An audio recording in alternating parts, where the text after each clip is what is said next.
गाय की सेवा करता, पक्षियों को दाना डालता, इस तरह के काम करता था। बचपन में उसके पिता ने उसे कहा था कि बेटा, ईश्वर जो है ना, वो अपनी बनाई चीजों से, पूरी दुनिया से बहुत प्यार करता है। वो भाव का भूखा है, उसे तेरी कोई चीज नहीं चाहिए।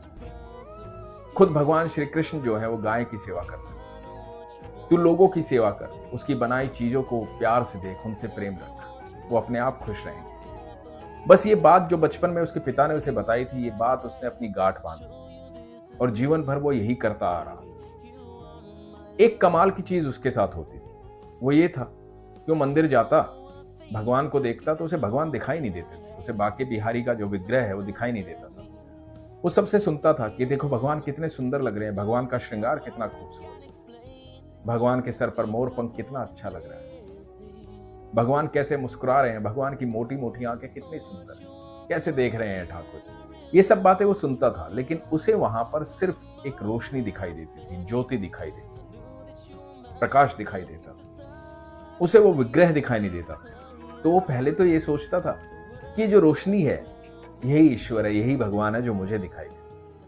लेकिन जब लोगों की बातें सुनता था तो उसे लगता था कि शायद यहां पर भगवान है, मोर मुकुटधारी भगवान श्री कृष्ण, सुंदर दिखने वाले, जिनका विग्रह है यहाँ पर। लोग बताते हैं मोटी मोटी आंखें, रोज नया श्रृंगार करते हैं, बहुत सुंदर वस्त्र पहनते।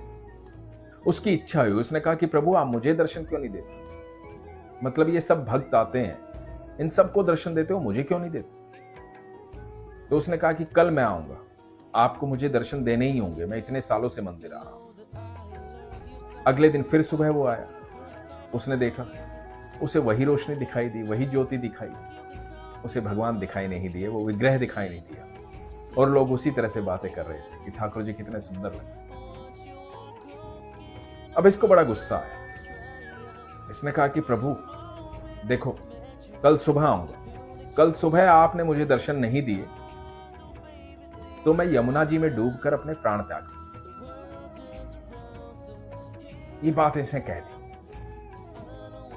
अब ये बात कह करके अपने घर चला गया, अपनी दुकान पर बैठ गया। अगले दिन सुबह के इंतजार में, इसे पता था कि भगवान दर्शन देंगे। लेकिन इधर रात को एक कोड़ी के सपने में ठाकुर जी आए, बिहारी जी आए और उस कोड़ी को बोले कि तू चाहता है कि तेरा कोट ठीक हो जाए? तो कोड़ी ने कहा कि हाँ प्रभु, मैं तो चाहता हूं। तो भगवान ने कहा कि ठीक है, कल मेरा एक भक्त आएगा, जिस गली में तू बैठता है उसी गली से वो गुजरेगा, तू उसके पैर पकड़ ले और तब तक पैर मत छोड़ना जब तक वो ये ना कह दे कि तेरा कोड बिहारी जी ठीक कर देंगे। अब इस कोड़ी ने भगवान से सपने में कहा कि प्रभु एक बात तो बताइए, बहुत भक्त आते हैं आपके, तो भीड़ लगी रहती है, मैं गली में बैठा रहता हूं, इतने लोग आते हैं, मैं कैसे पहचानूंगा कि आपका कौन सा भक्त है जिसके पैर मुझे पकड़ने हैं? तो ठाकुर जी ने कहा कि वो भक्त जब आएगा तो उसके पैरों में तुझे रोशनी दिखाई दे, जिसके पैरों में तुझे रोशनी दिखाई दे उसके पैर पकड़ ले। तो इसने कहा ठीक है। अब जब सुबह हुई, ये कोड़ी बैठ गया, बहुत भक्त आ रहे थे, ये इंतजार कर रहा था किसके पैरों में रोशनी दिखाई देगी। तो ये दुकानदार आया और इसे दिखाई दिया इसके पैरों में रोशनी। इसने पैर पकड़ लिए, कोड़ी ने पैर पकड़ लिया और कोड़ी ने कहा कि मैं छोड़ूंगा नहीं, आप ये कहिए कि मेरा कोट ठीक हो जाए। अब ये बेचारा दुकानदार जो है पहले से ही टेंशन में था, पहले से ही सोच रहा था कि आज भगवान ने दर्शन नहीं दिए तो मैं यमुना जी में कूद जाऊंगा, मर जाऊंगा, प्राण त्याग दूंगा। ऊपर से एक कोड़ी मिल गया जिसने पैर पकड़ लिया, तो बोला छोड़ो मेरे पैर छोड़ो। अब ये दुकानदार जो है किसी का अपमान करता नहीं था, तो बड़े प्यार से उससे कह रहा था कि आप मेरे पैर छोड़ दीजिए।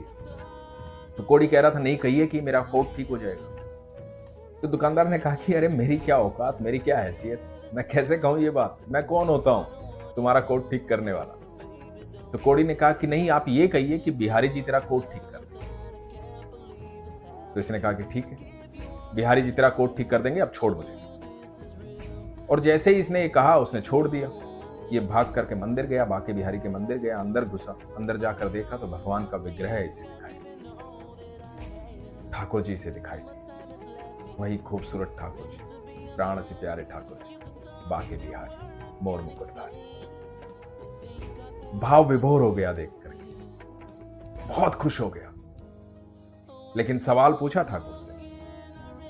ठाकुर से बोला कि मुझे एक बात बताइए, मैंने धमकी दी इसलिए दिखाई दिए ना आप? इतने दिन से आ रहा था, कभी मुझे दिखाई नहीं दिए, सबको दिखाई देते थे, मुझे क्यों नहीं दिखाई दिए? ठाकुर जी मुस्कुराए और इसे सुनाई दिया। ठाकुर जी ने कहा कि तू अकेला ऐसा भक्त है मेरा, जो निष्काम भाव से आता है, जो कभी यहां पर कुछ मांगने नहीं आया। तेरे पूरे जीवन में तूने कुछ भी नहीं मांगा मुझसे। रोजाना नियम से आता है, लेकिन कभी कुछ नहीं मांगता। भक्तों की सेवा करता है, गैयों की सेवा करता है, पक्षियों को दाना डालता है, सब करता है, लेकिन कभी मेरे पास आकर तूने ये नहीं कहा कि प्रभु मुझे ये दे दो। यहां जितने भी लोग आते हैं कुछ ना कुछ मांगने आते हैं। जितने भी लोग आते हैं उनकी कुछ ना कुछ इच्छाएं होती। कभी कोई नहीं आता ये कहने कि प्रभु आप कैसे हैं, ठाकुर आप कैसे हैं, आप खुश हैं। कभी कोई नहीं आता, सबकी इच्छाएं। एक तू अकेला ऐसा है जिसकी कोई इच्छा नहीं, पर मेरी इच्छा थी तुझे देने की। मैं चाहता था कभी ऐसा दिन आए कि मैं इसे दूं, क्योंकि मैं तुझे बहुत प्यार करता हूं। आज तूने अपने जीवन में पहली बार उस कोड़ी के लिए मांगा, कोड़ी ठीक हो जाए। कोड़ी ठीक हो गया। तो मैं सोचता था कि जब तू कुछ मांगेगा तब तेरे सामने आकर तुझे दूंगा।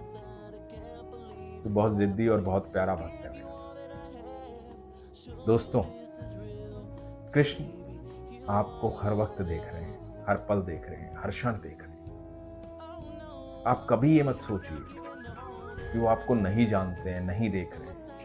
आप मांगिए या मत मांगिए, वो पिता है, सबको देना चाहते हैं। मैं हर बार एक बात बोलता हूं, आप अपना पात्र बड़ा रखिए। आप निष्काम भाव से सेवा कीजिए, जो आपका कर्म है वो कीजिए, बाकी सब वो संभाल लेगा। आप लोगों से प्रेम कीजिए। जो उसकी बनाई चीजों की कदर नहीं कर सकता, जो उसकी बनाई चीजों का सम्मान नहीं कर सकता, उसका सम्मान कभी भी नहीं कर सकता। हम आपस में झगड़ते हैं, एक दूसरे को बुरा बोलते हैं, एक दूसरे के अंदर खामी निकालते हैं।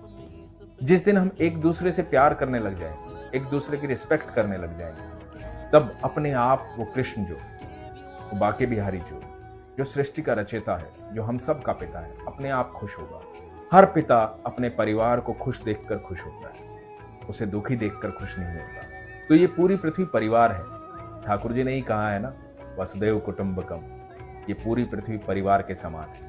तो अपने परिवार में खुश रहिए, सबके साथ खुश रहिए, कोई भेदभाव मत रखिए। फिर आपके भगवान, आपके ईश्वर आपसे हमेशा खुश रहेंगे और आपको बहुत कुछ देना चाहते हैं।